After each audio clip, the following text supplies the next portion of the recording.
Hello, we are back with our City Builders podcast, and today we're going to talk about something that is close to our heart. Very close. And our hands, or hand, Yep. Which is our process relating to sketching and drawing and using our hands to develop ideas, to create solutions for our city building projects, and all that it entails and why we go about it that way. Right. And the unique aspect of that nowadays, given the amount of technology that's infiltrated our lives. Why do we sketch? Yeah, exactly. You can see. And people ask us that all the time. You know, you guys sketch a lot. You know, why? We've got computers, we've got tablets. You know, why sketch? And I think the main reason, I think, is the hand, the hand-eye-brain connection. In that, what I always tell people, and when I was teaching the students that I taught, I tell them, when you draw something, you know it. So if you're looking at something, yeah, you can take a picture, you can study it, but if you draw that building, if you draw that detail, then you actually know it. And I think that's the primary reason. Another reason is to sort of get your ideas out very quickly. You could be on vacation somewhere and you can easily pull out a sketchbook and sketch, but it's not easy to pull out a laptop and whip up a 3D model when you have an idea. So, I mean, that's just the base level of reasons why it's important to sketch. Although we do use technology to sketch, of Correct. course. Yep. Our iPad Pro devices with the Apple Pen, which I guess we'll get into that in a few minutes. I think that's worthy of having a sort of an extension discussion about how technology is integrated with our sketching process. Right. I think that what we've learned, and granted, when we started in architecture, obviously going back a couple of years, that we've 2, 3, whatever it's been, decades. Yeah, for you maybe. Yeah. Anyway, we obviously started our whole part of our career with nothing but drawing and using our hands, and I think there were a few key people that brought up the idea and the importance of thinking with your hand and using, what we call as trash or onion skin, really a key part of the process, at least, through our evolution. But what a lot of people that taught us and some of our mentors would call that thinking paper. Yeah. Which I always thought was interesting to consider that. But this was a necessary part of thinking, to your point about the idea that it's a connection to thought and your hand and implementing it in real form. That's part of the process. So you're actually embedding it into your thought. Therefore, the paper being part of it is really a necessary part of your thinking, if you will. Right. So it's an interesting way to think about it or to consider it. But I think going back to some early, I guess, VisCom or visual communication classes. And I remember it being stressed how important it was to learn how to develop your skill in drawing. And I didn't really early on, and I think about my first VisCom class. Matter of fact, my first architectural class was VisCom. I remember the actual day where I took that class, and what we did is we grabbed the paper and pen and went outside the architecture school, University of Detroit, and sat in the sort of courtyard and sketched parts of the building. That was the first thing. That was my first architectural class, which was VisCom, and Professor LaGressa. Remember? Steve. And that was the beginning. And I know Steve stressed hand drawing and all that, and then a number of others after that. But I think it was probably a couple years until I really started to recognize the importance and embracing it. And that kind of came after a while. I guess initially it's sort of like, this is my job. It's a chore, but eventually it starts to become a passion. Right. And I think, one of the things that people don't think about is that there's a difference between what we're talking about as sketching versus doing a drawing. And sketching is a relatively quick process. When you get into even if you're using pencil or just pen in a book, when you get into like working on a drawing for a couple of hours, you're no longer sketching. And I think one of the key things to think about is when you're sketching, you're trying to get an idea out as quickly as possible. And depending on your thought process on that, it could be, with as few lines as possible. I had a professor when I was at Michigan who would tell us to start thinking and getting our ideas down with 5 lines. Do it that way. And I had another instructor who really emphasized diagramming. To this day, I still do a lot more diagramming than sketching. And actually, it was Bill Hartman, who's not Gensler. Right. He emphasized that, and he also emphasized drawing with a fat pen, so that you don't get too detailed when you're conceptualizing. So there are all these little things that we get over the years that sort of build into how we sketch and how we think about sketching. Yeah, it's interesting, the process, when I think back about sort of those early years of the chore of being sort of told that you have to sketch this and sketch that, and it was part of our process. And then at some point really recognizing that it had to be part of the process, and that you have to start thinking about it. And it's like you said, I think it's important to talk about or to recognize the difference between drawing a building or drawing something just simply to draw it, or to use sketching as a device or an action that helps you think. Right. Very, very different. And so we were, I think, early on recognizing that. But probably a couple of years, I think it was 2 years into my degree, where I really started to embrace the idea. And I remember one professor, and I don't remember who it was, said, you really want to like the pen. You figure out a pen that you really like, that you feel very comfortable with. It's the right size, it's the right weight, it's the right pen tip. Some are felt, some are thicker, some are, what have you. So there's the Sharpie and the razor and all these different things. And I also remember a dialogue about getting the right sketchbook or the right paper in the thinking process, because it's you're doing a drawing, it's on something bigger or on your skin or whatever. But when you're out and about and you want to just sort of jot down some ideas, the thought of something that you have that you could pull out easily and draw on it. And then we've come to, and I think we tried different things. I know I tried something bigger and smaller, but we both kind of evolved into doing similar things. And now we have this sort of 3x5 size sketch pad that ultimately is our kind of go-to for getting around, and then the pen that we like to use. Yeah, it's super mobile. You can flip it out, sketch. You can throw it in your back pocket, you can throw it in your coat pocket. It's not clunky, and I think that's really important, at least for me, is that I can take it anywhere and I can use it at a moment's notice. That's really critical. Have you saved all your old sketchbooks? I have them all. Yeah, and so do I. All the way back at least to Vienna back in '88. Wow. So I know I have mine till probably a similar period in later undergrad years. And initially, I remember really, and I also remember somebody saying, you got to do it all the time and draw and draw and draw, and then you get better and you get more comfortable and you start to figure out, your way and your style, what have you.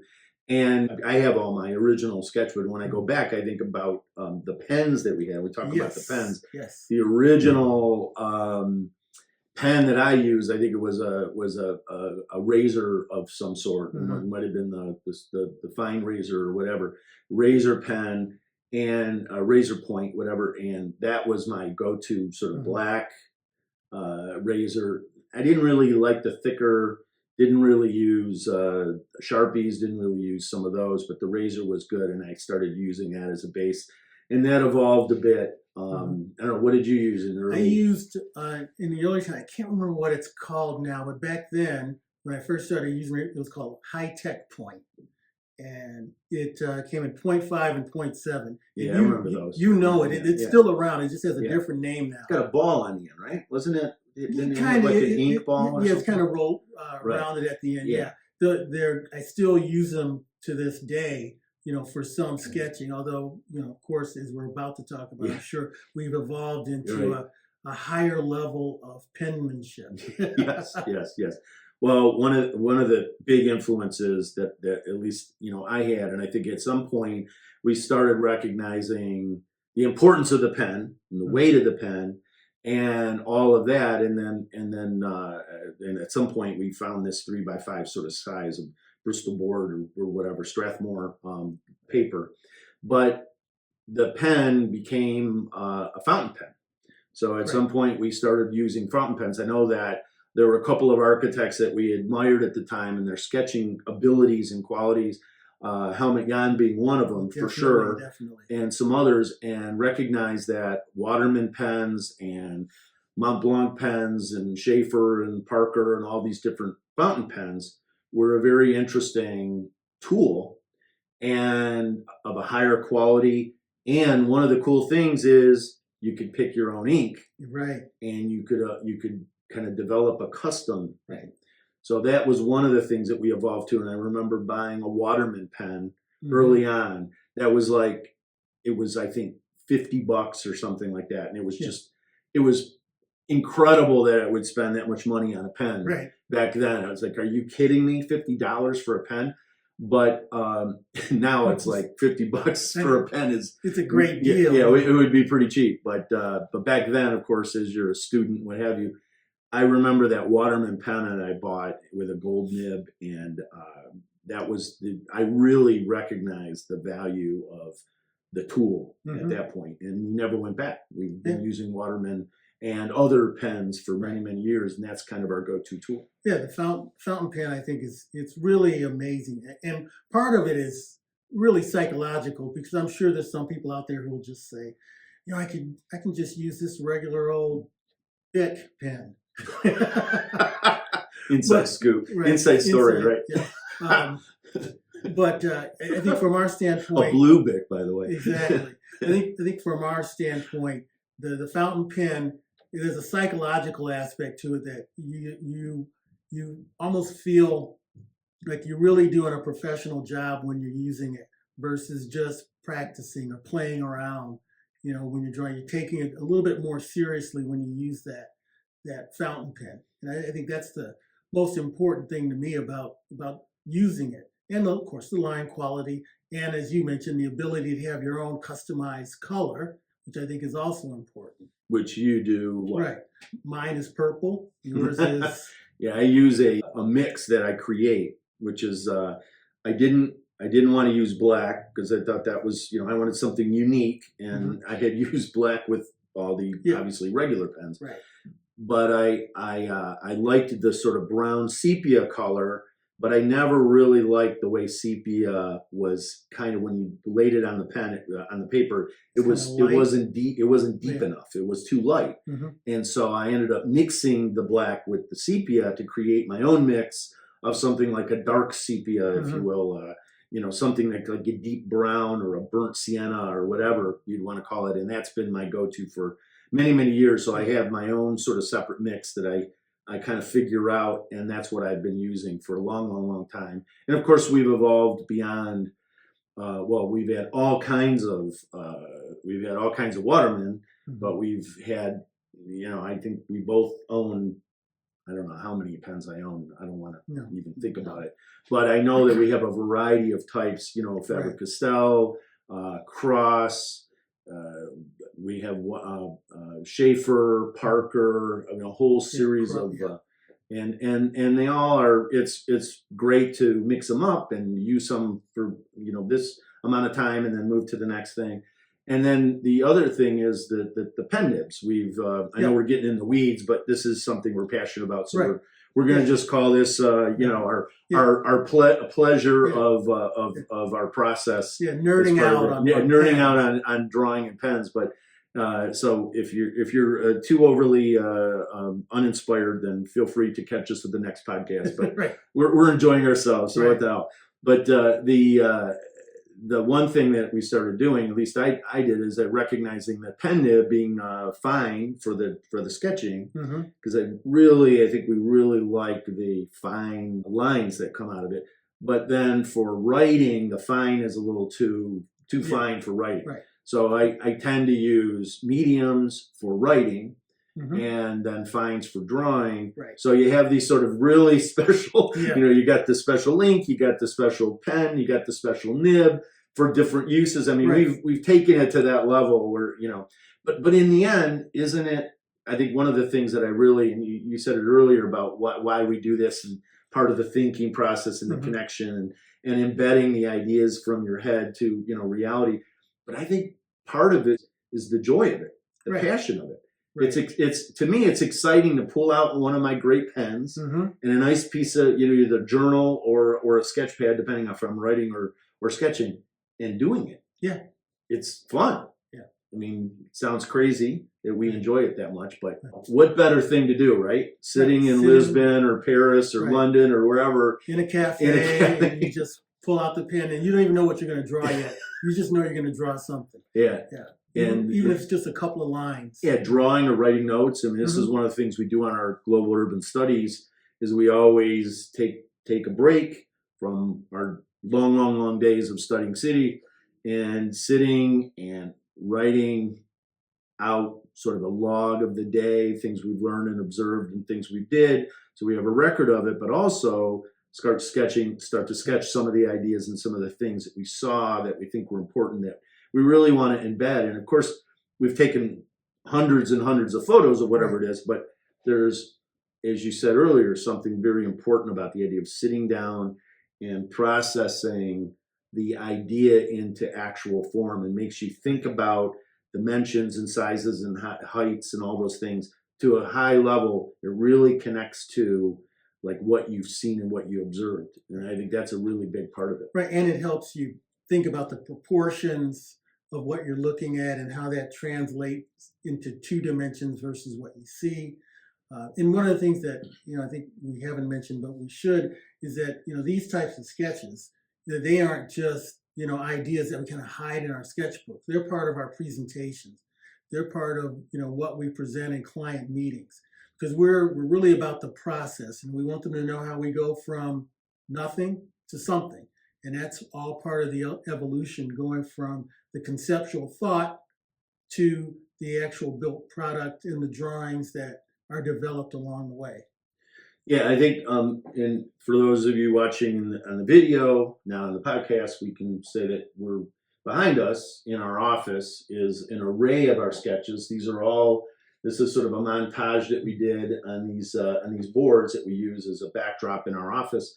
And those are all sketches. They were all much smaller, actually. We blew them up a bit. They were all sketches that Dorian and I did over the years of mostly projects. In many cases, it's observations and actual study sketches that we did on our global tours. And they all represent ideas and thoughts that we've pulled together and put into our sketch form. And we have volumes and volumes of sketchbooks, but many sketches. And this is just an example of the kind of thing that we've done. It's been a really big part of our process. And I think the important thing that you said is this idea that when we work on a project, whether it's an urban design project or an architectural building project, or it could be something as simple as a furniture project or some kind of, interior element that we've done, we design all the above, that we often, pretty much always include some of those early sketches in our presentations, whether it be in a booklet that we do, or a report, or on a presentation and in front of the public or whomever. Bring people into the process, but also to help people understand the sort of progression from an initial idea or a basic sort of direction of a thought to something that was developed as an idea in a more physical form as a sketch that ultimately ends itself, into a more evolved rendering or what have you. And then, of course, one day, maybe the building or the street or what have you. So it's part of sort of bringing, I guess, the public and the client, whoever we're working with, along in the process to understand kind of where we where we started and where we ended up. Right. And I guess this is probably a good time, since we're talking about the process, and to bring up what you had mentioned earlier, which is technology, right, and how we have evolved, not evolved because we haven't left it behind, but how we synthesize, our hand sketching and sketchbook work into the new mediums that are available to us, most specifically the iPad. And we've made a transition now, where we've added a step in the process where the sketchbook sketches become even looser, and the sketches that we do on the iPad using different programs become closer to what we used to do in the sketchbooks. And so we sort of added another step in the process that I think is somewhat illuminating for us, because of all of the options that working on a digital tablet can give you, from layers to the ability to do many different iterations upon a sketch. Overlay on photos, right, and things like that. All of those things that can't necessarily be done in a sketchbook, but could be done with trace paper and Xeroxes, before, but now you can do it in this one format relatively simply. It's something you can do in all kinds of places. Right. Sketching on planes, sketching in cafes, sketching on the run, in a car, driving around, and there's all kinds of places where you can actually implement that whole idea. So we've used now for a few years the iPad Pro with the Apple Pen, and it tends to be something that really is. It's not by any means exact to our fountain pens on paper. Right. There's definitely a very experience there, but there are a lot of gains in what you can do, and so we use Morpholio, we use Procreate, and a couple of other programs to implement some of our ideas. And sometimes we sketch in our Sketchpad and then take a photo of it and put it into the iPad Pro, and then embellish it with color and take it to another level. So there's a lot of interaction, but fundamentally the idea is we're using our hand, we're using a pen one way or another, whether it's a fountain pen or a felt pen, or of course an iPad Apple Pen. We're using our hand to draw and to think and to develop ideas, which is something we've always done and we feel is very important. And frankly, it's something that a lot of architects nowadays really don't do, but it's surely something we feel is very, very important to our process. And it doesn't mean that we, of course, don't use other technology. Right. We use SketchUp and we use 3D modeling, and we do use, of course, CAD to develop the drawings further, but we're not designing necessarily at those levels. We're using those tools to develop our ideas that we started with our mind, with our hand, and with our sketch pad, or pad one way or the other, technology or reel. And then we take that to the next level through these 3D technological opportunities. Right. And one thing that we should mention is, I'm sure there's people out there who are saying, well, I can't draw, so I'm just going to use the computer. And I think when you say that, you miss the point. And the point is to be able to sort of quickly get your ideas out. And you will get better and better at it as you do it more and more. And we're not necessarily looking for perfection. I mean, if you look at some sketches by some of the greatest architects in the world, look at Corbusier, look at his sketches. They're very crude, but he's getting the idea out.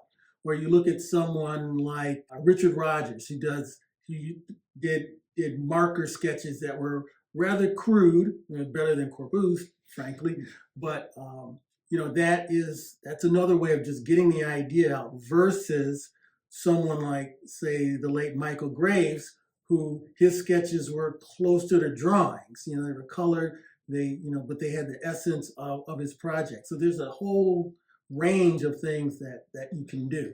And that's another good point as we wrap up this discussion, this micro discussion on our process of sketching. I think it's important to identify a few of the architects that we really feel have done, I guess, an exceptional job of using sketching as a tool and showing it as part of their work.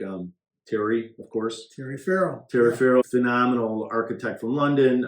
People like Richard Rogers, people like Norman Foster, Michael Graves, Richard Meyer. Mm-hmm.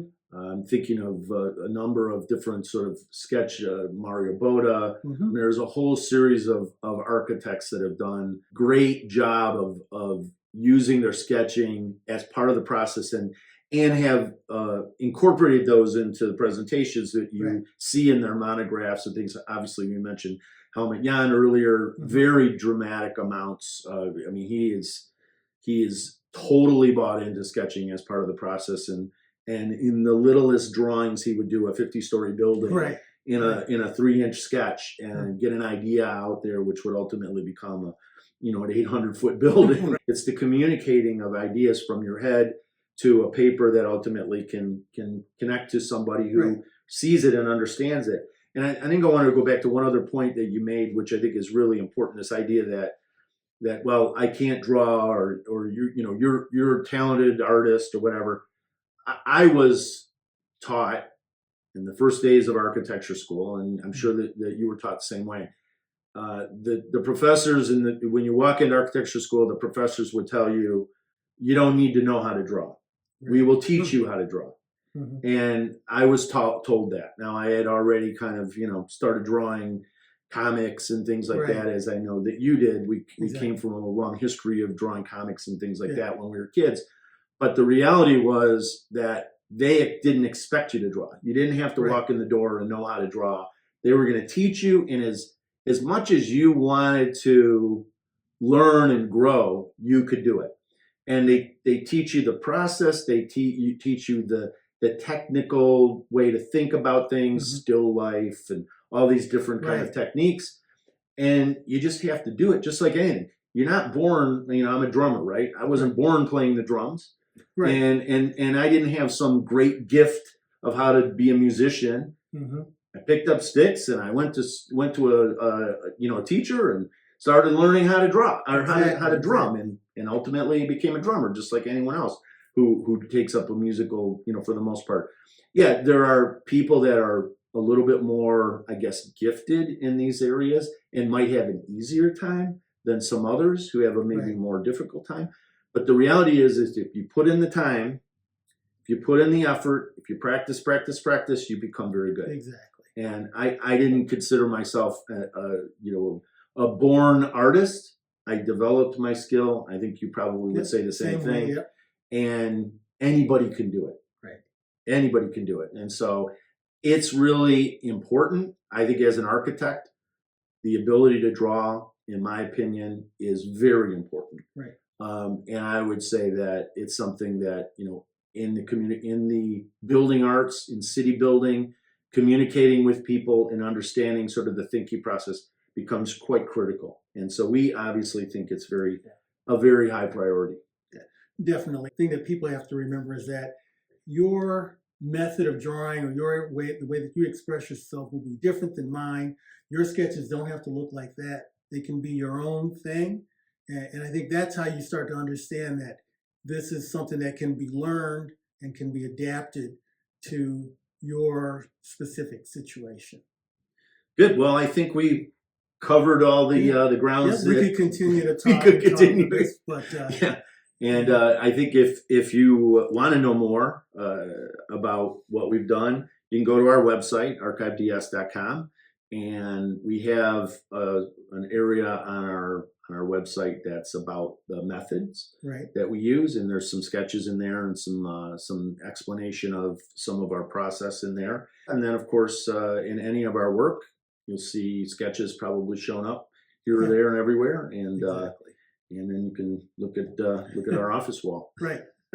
So with that, we'll carry on, and that's one aspect of city building, and that's an important part of it.